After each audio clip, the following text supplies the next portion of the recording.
Well, what do we have here? Zero Hedge article. Julian Bridgen on the Armageddon scenario. This is what the endgame for markets looks like. That's interesting. I wonder what they have to say. Am I shocked? Am I surprised? Not even kind of. Like I said, it is rapid fire as we've rolled into 2017 with these kind of articles and data just punching me and you in the face. Rapid fire. Eric Townsend and Patricia Cerenza, the people behind the weekly Macro Voices podcast, have released an extended hour-long interview with Julian Bridgen, founder of Macro Intelligence 2 Partners, in which among the various topics discussed, see the attached slide pack for supporting materials and charts, which of course I'll link this for you, were, and here's a bullet list, U.S. dollar impact on the U.S. shale bubble, shale oil, not to be confused with Shell oil, shale oil, peak acceleration in ISM manufacturing, headline inflation peaking, Fed tightening going to start to impact data, bond shortening opportunity is over, risks to the reflationary trades, wage trends in the U.S., perspective on European growth and inflation, relative pricing between U.S. and European bonds, or bonds, if you will. Bridgen, who until recently was aggressively bearish Treasury since June, is now confident that the time to be out of U.S. fixed income shorts for now. The reason for this is that he anticipates the recent surge higher in economic indicators, all of them of the survey, or soft kind, is now rolling over, and it doesn't get any better. Furthermore, adding to the downward pressure will be the upcoming inflation peak, as the energy base effect will in several months start to exert a downward influence. Let me lower that. Furthermore, adding to the downward pressure will be the upcoming inflation peak, as the energy base effect will in several months start to exert a downward influence, the same way it boosted inflation in the late part of 2016 and early 2017. Furthermore, the ongoing tightening of financial conditions via higher interest rates across everything from LIBOR to mortgages will start to impact the data. Making matters worse, all of this will take place as expectations are near their highs, and all this puts the recent reflationary trades at risk. And while Bridgen says that he is not changing his overall secular outlook on the U.S. economy, the upcoming deflationary wave is merely a temporary blip until wage growth catches up. He is shifting his investing decisions and attention to Europe, where he believes growth is set to accelerate, as there has been no tightening of financial conditions yet, as the ECB's QE train, quantitative easing train, continues to chug along, and where after a lag, European inflation is expected to be more higher, I'm assuming he meant. We are not so confident, especially that, now that the base effect just led to a big disappointment in the latest European CPI print just yesterday. In any case, if Bridgen is right and the next inflationary wave hits Europe as the U.S. is deflating, however briefly, it would have major implications for both relative to bond pricing, 10 years treasuries versus 10-year bonds, and U.S. versus Eurozone output, as well as Forex, dollars, U.S. dollar versus the euro. Some notable quotes from Bridgen. Obviously, we've all seen it in energy prices and how oil prices are percolating through into inflation. But I think what's also not quite as well understood is how that also manifests itself via the same sort of essentially base effect into the economic data, the growth data.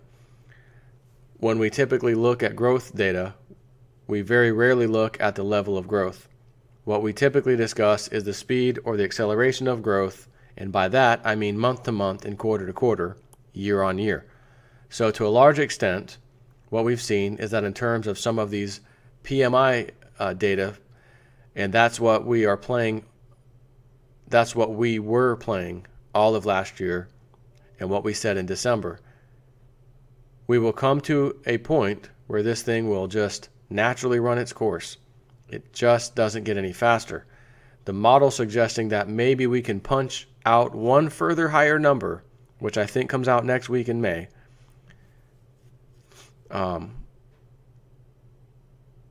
Comes out next week in May. We're not even past April yet. I don't know what that means. Okay. We can clip at 60 on ISM manufacturing. You're already starting to get some signs of disappointment in some of these PMI. So if you look at, say, the Dallas Fed survey, which came out, I think, last week, the previous number had been 24.5. It was supposed to come in at 22, and it came in at 16.9. And all of this makes us believe that we are approaching not only this sort of cyclical high in terms of the inflation story, which we'll talk about in a second, but also the cyclical high in terms of the speed of the growth story. That has important ramifications, I think, for markets. It's not super bearish. We're not trying to say that we think the U.S. is going back into recession. We just think that the data is going to start to essentially disappoint. We're going to settle on, I think, into a much more normal level of inflation, essentially the same sort of level of inflation that we saw prior to oil's drop, and now for central banks, that's going to create bigger problems, but that comes. Initially, we're going to get peak. Initially, we're definitively going to get that peak. However, the most interesting part of the entire interview is Bridgen's take on the so-called Armageddon scenario, or rather what he calls the Endgame for markets, which is, as he correctly points out, is not in the context of a deflationary episode. After all, central banks can always paradrop money, political considerations notwithstanding, but when inflation is running hot, below is the key excerpt, which I need to pause this for a second. Got a little something I need to put in the oven. Stand by 1 second. So anyways, the key excerpt is below it, but hang on a second. I'll just put my food in the oven, and it'll be ready in about 11 minutes. But I'm doing this video right now, and I'm ding dong, mail coming in, ding dong, mail coming in, ding dong. What the? Why am I getting the hell emailed out of myself right now? What's going on? Oh, that's right, free webbot report I gave away. I said just email me, go to realistnews.net, hit the contact button, and ask for a free webbot report. I got 6 of them to give away. That's why they're coming in, because I set the video to go live at 9:30 and it's 9:40. Ding dong, ding dong. So yeah, got the music, the speakers down. So anyways, the key excerpt below, here it is, and this is a conversation between Eric and Julian. Eric, let me just ask a question there, because we've had quite a few guests express a view that Europe is in really serious trouble. Of course, the Brexit Article 50 trigger occurred this week. A lot of guests have said that they think it's the beginning of the end. That soon, several other countries will, also exit Europe. The economy will fall apart. They're in big trouble. Obviously, you're expecting European growth to accelerate. So, does that imply a different view about European exit, risk, contagion, or how do you see this? And he responds, Julian, structurally, no. One of the things that I often disagree with friends and peers of mine is whenever you get weak data, you have a lot of people that sort of run around and say, oh my goodness, look, ISM is going to drop below 46. The whole experiment has failed. The world is going to blow up. The equity market is going to implode. My base case has always been that you don't get to the Armageddon scenario with weak data. You actually get to the Armageddon scenario when you actually get strong data. Because in weak data, the ISM dropping to 46, European growth failing to materialize, inflation sitting on the lows of 2014 and 15, you can get vast swaths of accommodative central bank policy. They can print. They can do all the other distortive measures and steps they've taken, and they can essentially inflate the market. They can do what the Japanese are doing. They can buy equities. They can do whatever they want to, Eric. That's never the end game. You can get a wobble in that scenario, but that's not the end game. The end game for markets, the most dangerous, toxic scenario for markets, comes when you've got vastly inflated prices and central banks actually need to hike. Well, that's funny. We keep hearing about the Federal Reserve needing to hike. This year, we're going to do at least 3, maybe 4. And inflated prices. Oh my gosh, what's the highest thing that we could ever buy on the face of the earth as a human? A house, mortgage. Are they inflated again? Are those housing, real estate market, is it inflated? How about rental? Is it inflated too? How about the price of a brand new car? Behind door number 7, a new car. That's, you can't afford it? 5-year loan? Oh, okay. Well, that's all right. We'll extend. We'll extend and pretend. And you're a subprime borrower, we love you. We'll give you one anyways. How does an 8-year loan sound? Doable? Okay. So speaking of the things he said to look for, we already have them. So imagine a scenario later this year when they say, look, obviously the French election could be a heart attack, but let's say we have continued deterioration in Italian economy, which is our base case. But everywhere else in Europe is booming and inflation pressures are coming through, and the ECB, whether Draghi likes it or not, he's facing a full revolt with everyone in Northern Europe, including the French, because the French economy looks to us like it's absolutely burning. As I said, Marie Le Pen about to explode in terms of growth, and Europe's second largest economy growing will have a material impact. But let's say, for instance, that that's what happens. Draghi's actually forced to hike in a bizarre way because he's created such a bubble in the bond market. As that thing blows, he's actually going to be responsible for sinking Italy, because if equity markets go south as that bond market blows, he can't come in with more QE because he has ingrained inflation and they have a singular mandate. So the end game doesn't occur by weakness. It occurs by strength. All this and much more in the full free hour-long interview below on this YouTube link that they put on Zero Hedge. I will be, as I always do, linking this video in the description box. I can't get out of my head. And there's even a slide included, essentially. It's like that they've put in maybe a PDF format. I'm just kind of going over. I don't know if there's anything in here I want to discuss as well. I'm not really sure that. Yeah, you can look at it if you want to go there. It's also on Zero Hedge's page. So yeah, I mean, man, this is just. I mean, this is. I'm nervous. I'm nervous, and honestly, I think other people, you should be too. Doesn't mean live your life. We can't just sit here and live our lives in fear. This is the inevitable. This is as inevitable, this whole market crash and deflation and housing bubble popping and everything popping. Look at it as your life. No one lives forever. Some people live, hell, some people are dying of heart attack, 50 years old, 60, 70, 80, whatever. Uncle Pete, wife's uncle, beautiful guy, 96 years old. Maybe turning 97 this year. But he's starting to lose his memory. And there's a lot of moldy food in his refrigerator. He just leaves there. Forgets that's even there. Uncle Pete, we love you. But what I'm saying is, at that, he's ready to go. He's already said it. I'm done. I'm done with the world. Done with this life. I could go any day now. I'm done. I don't. As soon as you walk in his house, there's a note. To whomever may find my body, such and such. Call this person. My will is this. Here, it's sitting in a note he wrote on the side of in the walkway right as soon as you go in his house. To whomever finds my body, all Uncle Pete. What a great guy, though, beautiful guy.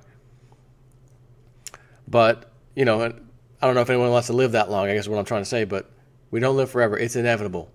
It is inevitable.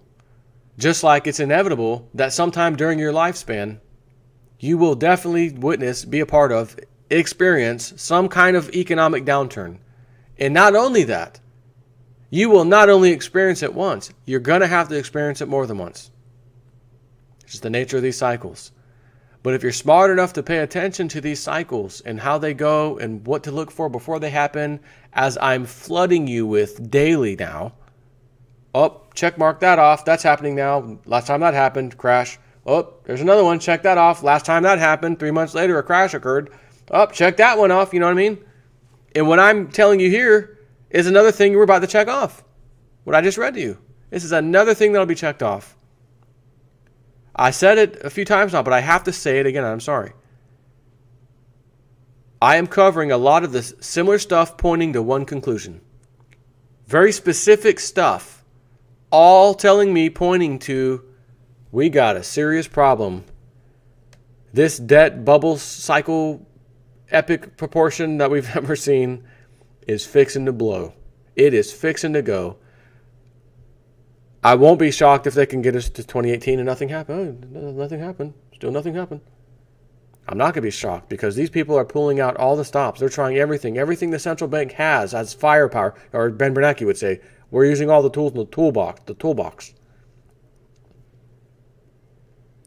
By the way, remember I told you the other day, does anybody remember the Jerky Boys? The guys used to call people and pretend to be like the gay guy, the gay hairdresser and all that? And I saw some of your lines. So speaking of toolbox, I'm going to give you a line. Yes, is Cristal there? No, he's not here. Listen, I want to show him my toolbox. I'll never forget that. The Jerky Boys, man. That used to crack me up in the 90s, late 90s. Toolbox. Every time I hear the word toolbox, that's what comes to my mind. I want to show him my toolbox. The gay hairdresser. All fake, of course. But seriously, if this is going to go down, and it's going to go down, but I can't sit here and tell you that I know with absolute certainty it's definitely 2017 or it's definitely 2018. I can't say that.